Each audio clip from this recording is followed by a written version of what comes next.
This is an older poem called Your Near Immortal Beard, and it's a winter poem. You are old, and winter is here.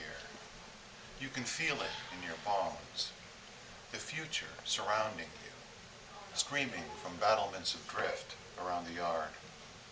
I watch you watching snow and wonder, are you willing to surrender? Willing to go to the place where I'll go?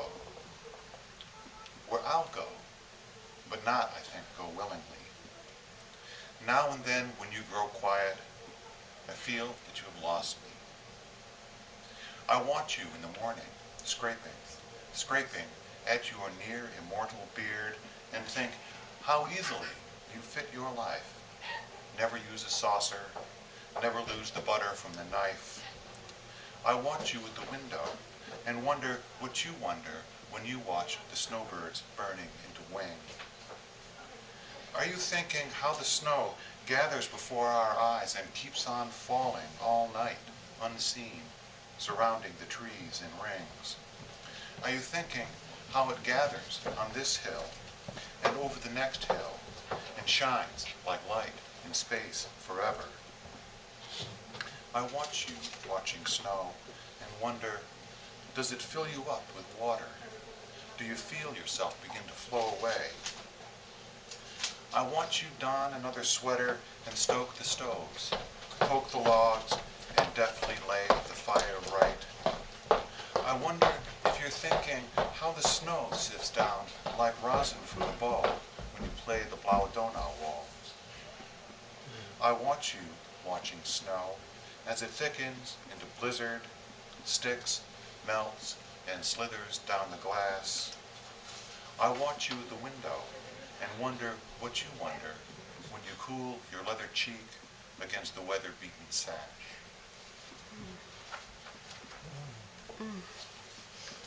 It's another older poem. It's like many of my early mystical experiences fueled by alcohol. And this took place down in Syracuse probably about 30 years ago. And it's called The Bus to Common Center. Above my head, heaven turns on a whole moon that silvers every sprig of cedar. The hill's skin seems lit from within. Has earth itself a spirit? Each human, each creature, each tree, a single slow thought of that mind? Easy to believe, come nightfall, that all is one. Shadows blur and blend, the lights below that mingle into fog. Tonight, my drunken friend, I feel that you and I, as we argue our way through art and sport, women and religion, the shared folly of adolescence, as we close the bars, walk and argue further, we merely make a smoke obscuring the same light. See, we hold each other's sodden hulks upright. We talked of the Christ while walking from a bar through the fog to another bar. We talked of the brotherhood of suffering and of our own soft hands and unlined faces. We talked of the Father, the harsh joy of obedience, duty, and of our own meandering existences. Of the three, I insisted, only the Spirit moved me. The ghost in the rock, the tongue of water, the word air itself speaks from vestments of cumulonimbus. I am of an age to love my eyes and ears and skin, the voluptuous catechism buzzing within. After the bars were closed, the diehards evicted, the video games left to beep and wink in darkened windows, the bands packed their vans and left the streets to you and me. Come, he said, I know a place, and led me up the crumbling stair, flight on flight, to a site, you said, of power. Some ancient butt of rock neither wind nor river nor glacier could move, so steep and stony the city itself parted and passed it by. Once the wind here blew right through me, opened me up, and blasted me to childhood, you said. The semblance of my kin moved and spoke in the trees, you said. My great uncle, in dayline captain's finery, his voice was hollow as from an old speaking tube of oiled brass. My father, patient, speaking slowly, unraveled his world to me, as he would unravel a tangled 100 feet of line.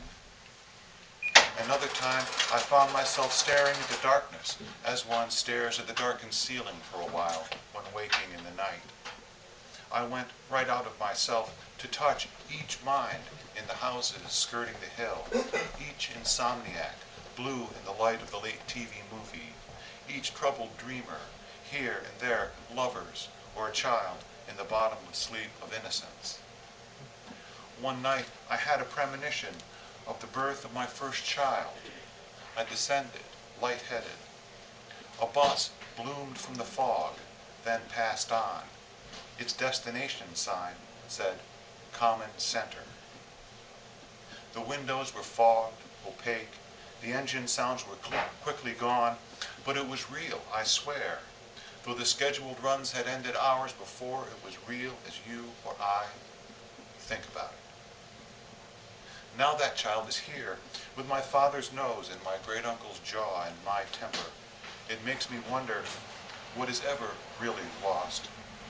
The world has succored and hoarded life since it began, some say, with a single spark of light in the primeval ocean. I wonder if we join together more than arm in arm. Tonight, I wonder too. The fog is lifting.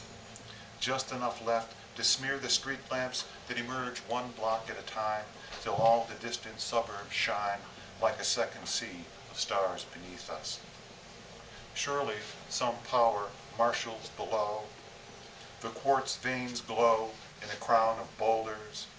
Your face has lost its beery flush, is serene and self-contained. Something is about to happen. The sky open. Fireballs and singing come forth. The lid come off the world and a great shining forth. We tremble in our coats and stare as the light comes. The sun edging the hills east to flood the few tatters of cloud with purple.